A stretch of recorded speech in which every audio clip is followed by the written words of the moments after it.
inefficient your vehicle is. So inherently that it actually is quite fair, and we need to figure out a mode to get a gas tax replacement that does all this as well, if not better. So yeah, so moving to our framework, we did this report. You can read about it on our website. So what are the policy objectives? So we started, by asking the larger question here. What part of the pie, that the whole pie of, this is for Massachusetts, this is from an HKS study. So what part of the pie are we addressing here? So is it just the road infrastructure? Jinhua presented that, in transportation, we are doing healthcare, we are doing sustainability, we are doing, road. So transportation is more than just moving people. So are we just focusing on addressing the amount needed to maintain and build your roads? Are we looking at safety? Are we looking at CO2 mitigation? So depending on that, the share of the pie just goes up massively. Like road infrastructure is a tiny portion of that 64 billion. It's barely it's like 2 or 3 billion of the share. So, depending on which part of the pie you're looking at, your plans change. And then, what are the sources for this? Now, if you figured out, okay, I'm just looking at operating, building, and maintaining roads. I'm not going to look at anything else. So how else can I charge my fees? On what basis am I charging the fees? Is it the type of the vehicle? Is it the weight of the vehicle? Is it my annual mileage? In which state? On what roads? Is it how fast I drive? I mean, we could get that granular, but so one question that we asked ourselves when we were working on this is, what if we had to design a tax from scratch? What if the gas tax didn't exist? Starting tomorrow, the whole fleet was electric. How would you collect tax? So just thinking with a new set of ideas. So that's why we then came up with some of these summaries. So obviously this is just a very basic summary table. I can't go into the detail of everything here, but we viewed all of these from an efficiency lens, like how efficient is it for you to collect these taxes.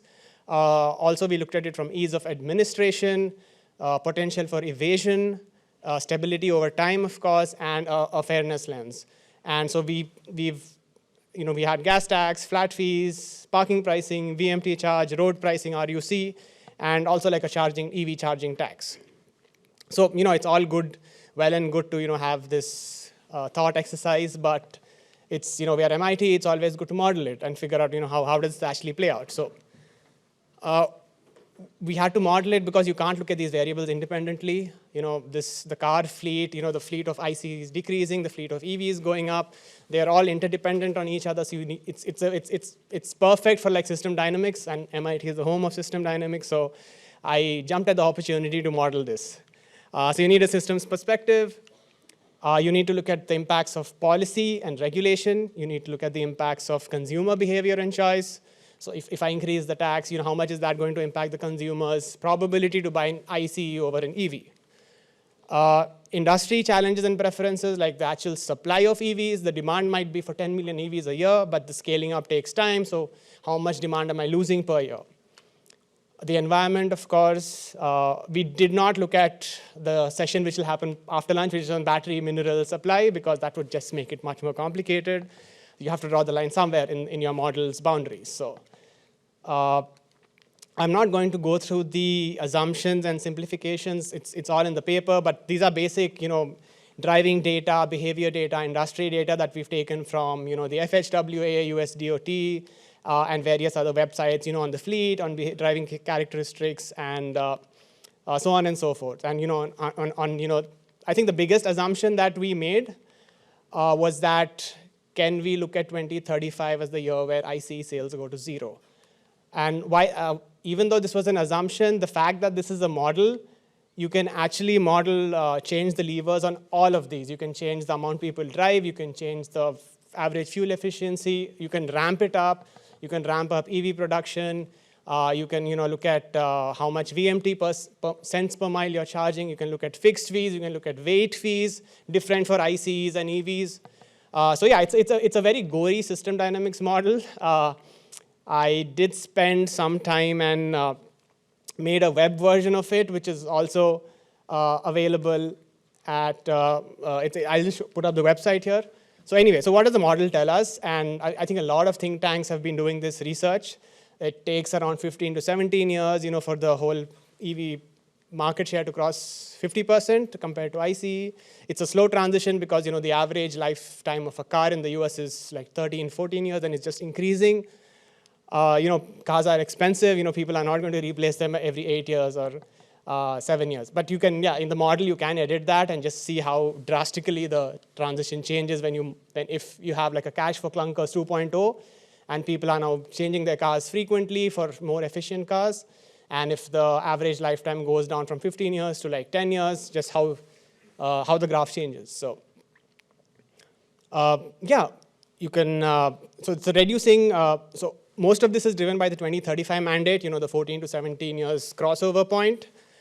If Ford, GM, and other manufacturers are able to, increase their capacity faster, this might be 14, this might be 12, it might be 17, it might be 20 if the environment is not as favorable. So regarding IC vehicles, so the increasing fuel efficiency standards, hybrids are much more efficient, plug-in hybrids are much more efficient. The gas tax is going to halve, like in the next 15 years, and fall to 30% of what it is currently by the year 2050. So essentially, it's going to go to zero pretty fast. And we need to have the replacement in place. And we need to start now because, like I said, 2026 is when you're going to see this fall in the highway trust fund, and you need to have a mechanism. You can't just bring a new surprise on people saying, hey, you have to pay for like $400 yearly to drive your EV. It has to be fair, it has to be scalable, it has to be easily collectible. So one of the suggestions from the model is like a 2.9 cent per mile VMT fee and weight-based fees. If you're driving a Hummer EV, you probably pay 5 cents per mile. If you're driving a Chevy Bolt, that scales down to like 1.5 cents per mile. It's a weight-based fee. It's a weight-based VMT fee. Let me just clarify. So like I mentioned, it's web.mit.edu gas tax model. You can just play around with it. You can download an Excel version of your scenario. You can change the budget. Like if you're a state, you can change the federal budget from 110 billion to like, your state's budget of 2 billion or 1 billion gas tax collection. And just figure out what the deficit is and how various scenarios can play out. So it's a very basic model. So it's 3 hours of my effort for the graphics, so don't be too critical about it. And just one of the outputs from the model on how the transition will take place with like this 2.5 cent per mile EV fee. Okay, happy to take questions later, but I'll pass it on to Professor Alex Jacquillat for the next slides. Thank you. Thank you. It feels like a slow motion train wreck, right? I mean, in terms of public finance. And you can all say that you heard it here first, that we're going to be a little bit in crisis mode in 3 or 4 years. Or maybe you've heard it other places, but that is our projection here. Okay, another really short presentation. This one is from Professor Alex Jacquillat, who is a professor of operations research and statistics here at MIT, based out of the Sloan School of Management. Alex is really an expert on decision science, on optimization, on scalable algorithms to basically solve fancy math problems that are very applicable to the real world. And building on what we heard from Daniel Rameau at VIA, Alex has worked as well with some folks at VIA and is going to talk to us about microtransit. Thank you.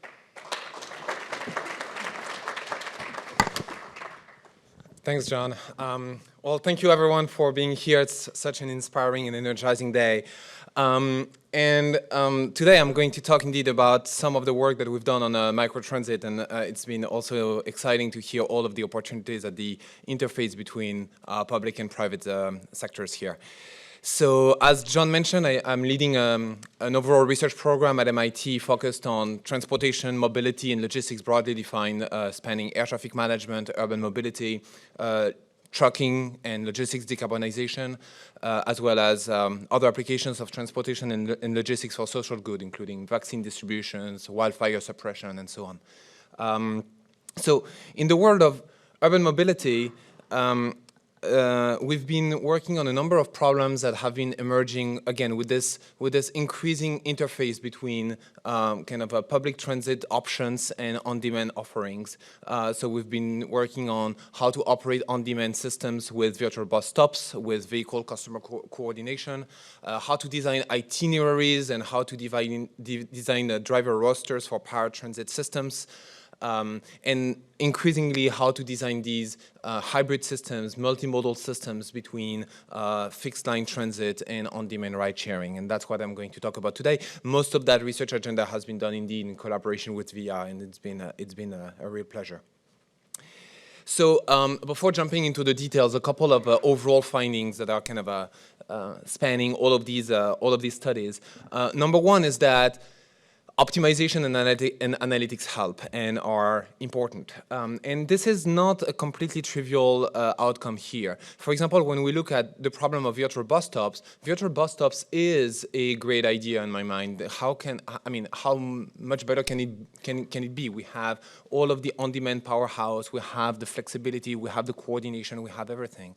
And what we find is that if we operate business as usual and then we just adjusting downstream with this new flexibility, we get marginal benefits. And actually, however, when we re-optimize overall operations, overall routing, overall customer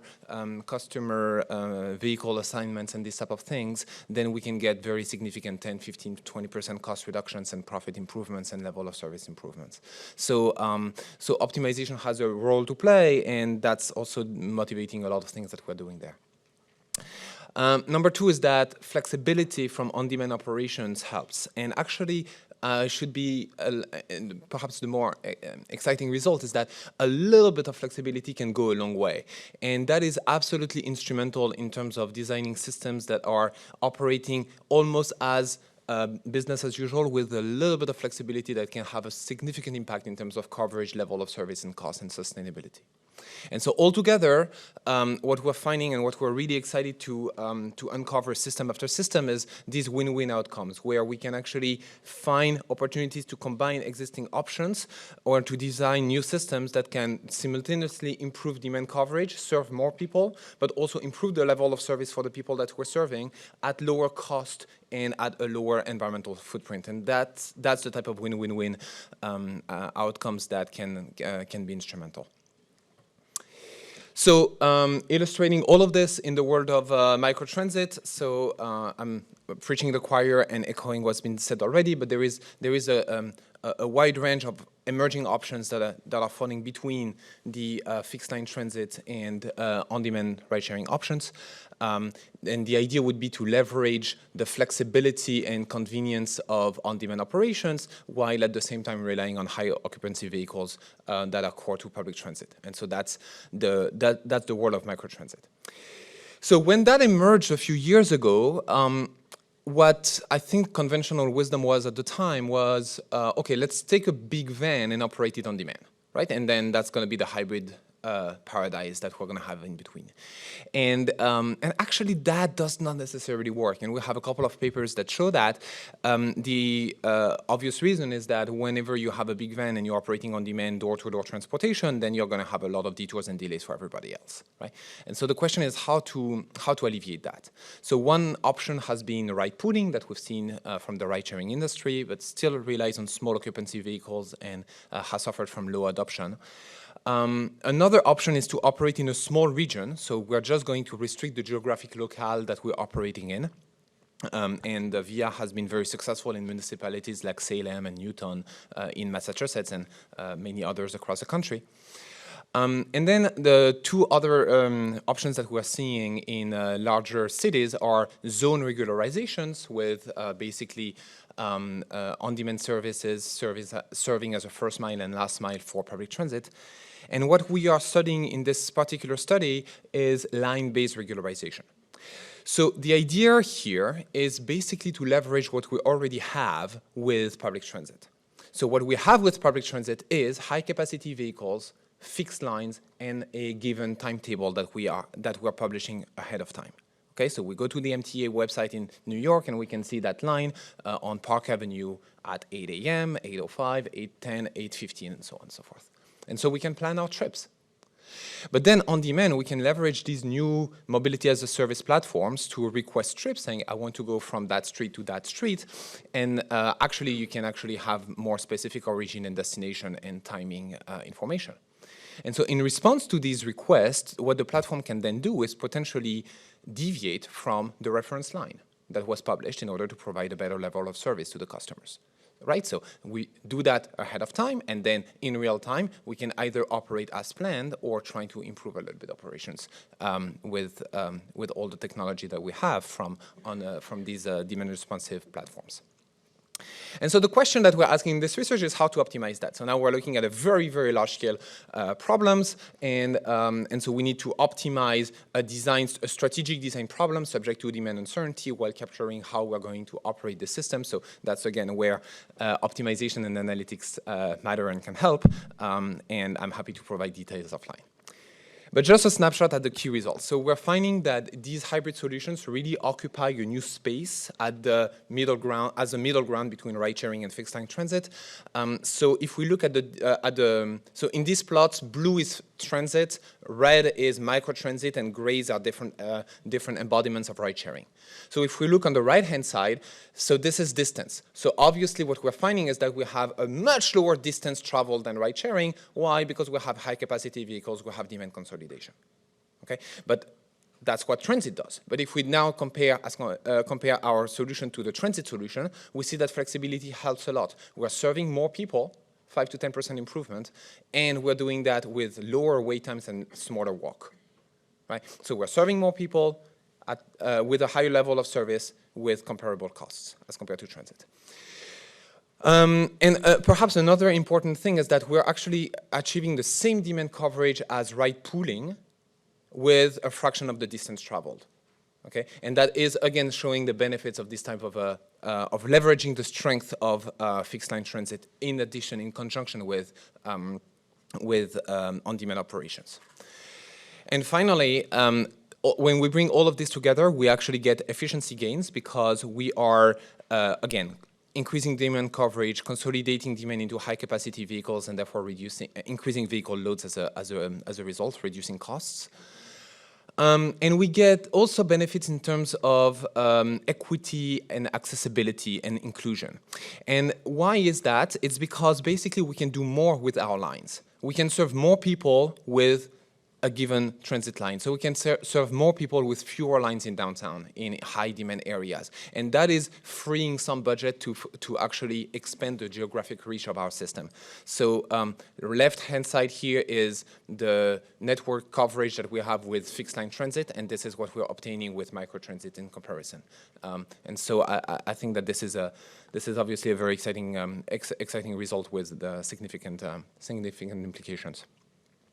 And finally, by, again, consolidating demand into high-capacity vehicles and increasing demand coverage, we also get sustainability benefits. So here what we're looking at is the total distance traveled, assuming that everyone that I'm not serving with any of my systems will take a taxi, for example, to the airport. This is an airport case study. And so we are consolidating demand into high-capacity vehicles as compared to ride-sharing, which comes with direct benefits. And as compared to transit, we're serving more people, which is enabling to serve the overall population with fewer single occupancy rides. So efficiency, equity, sustainability, this is not obviously the only system, but I think that this is showing how these types of hybrid solutions and the type of, again, modeling and algorithm tools that we can develop in support of these emerging solutions can achieve win-win outcomes. All right, thank you so much.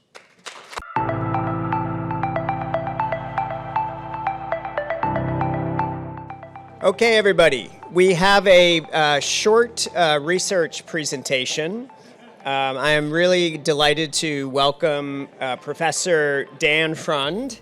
Dan is a professor of operations management at the Sloan School of Business here at MIT. His research focuses on complex decision-making problems in the sharing economy.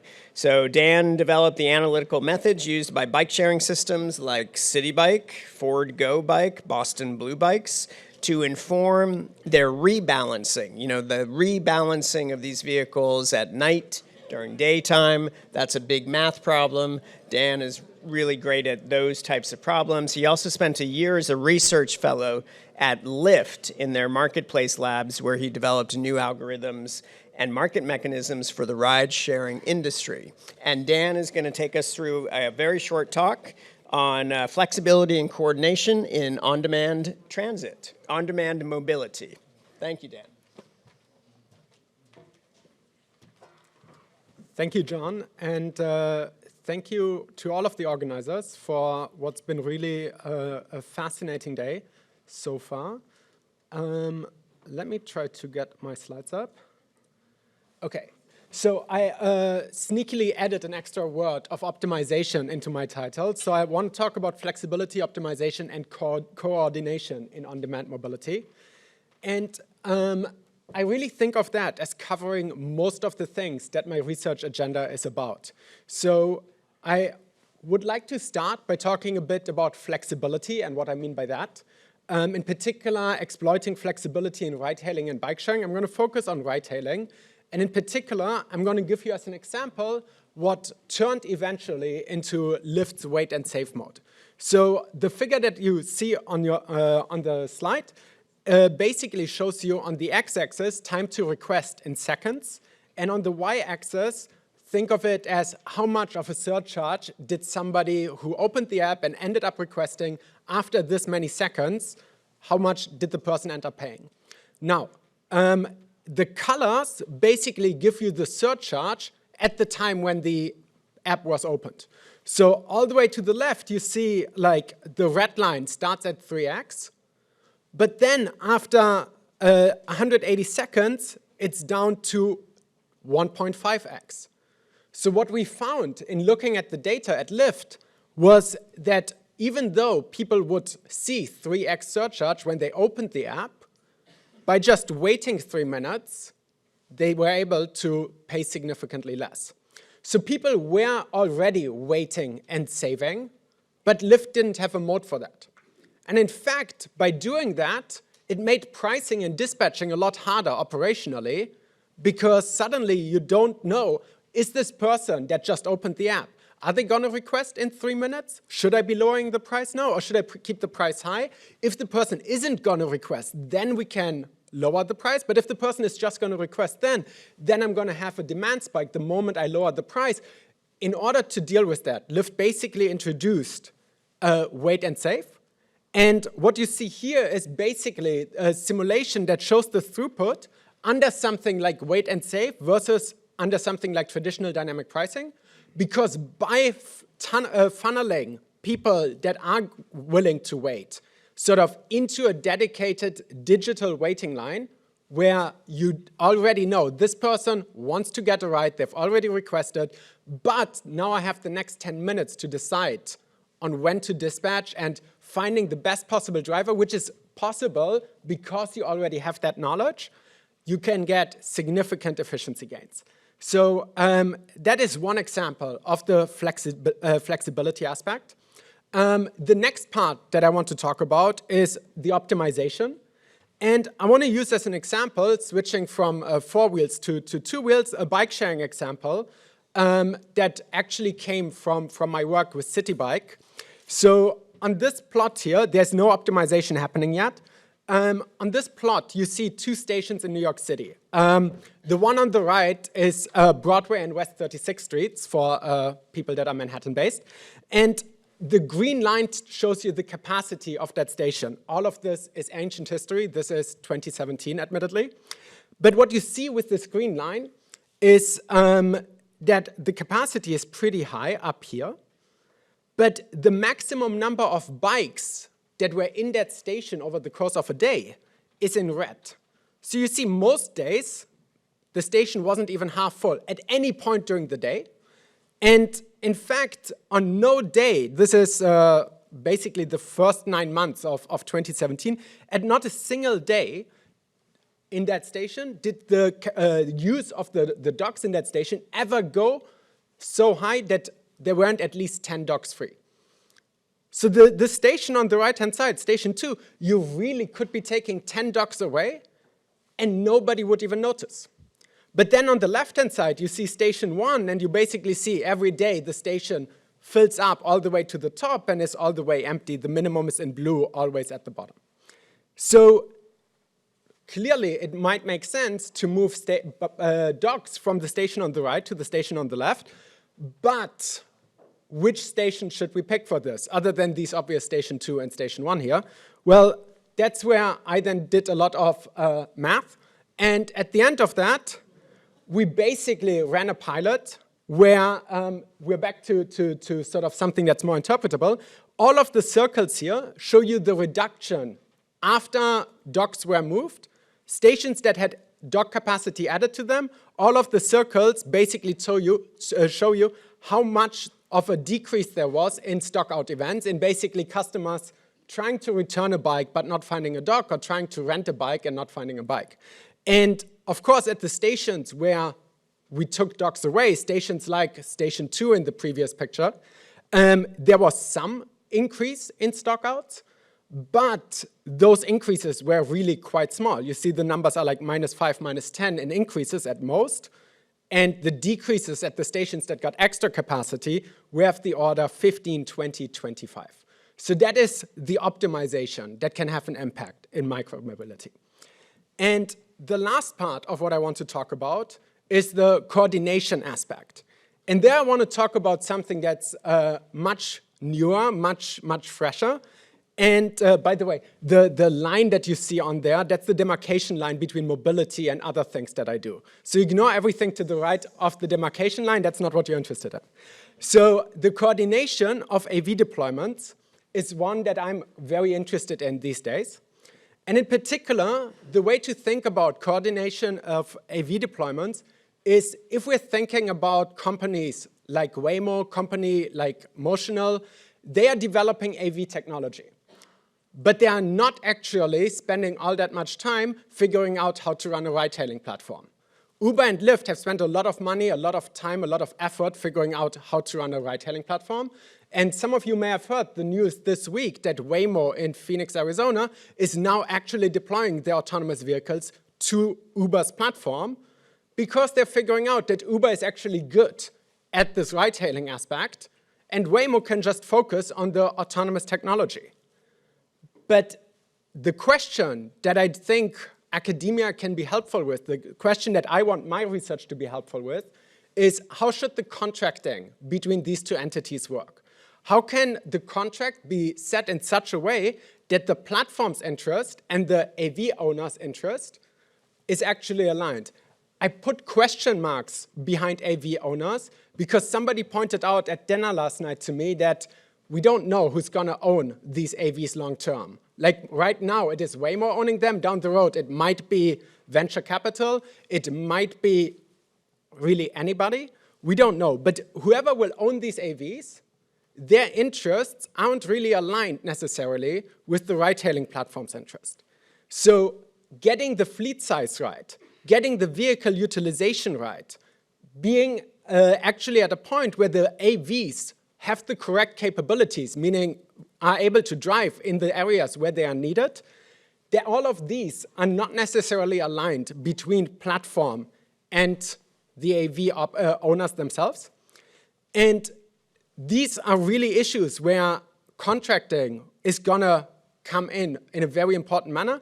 And as we think in particular about the capabilities, if you're thinking about building a standalone AV platform, like Waymo One was, you may want your AVs to be able to drive in some areas, but if you want to take into account the dispatch of sort of Uber or Lyft, you might want the AV to be able to drive in different areas.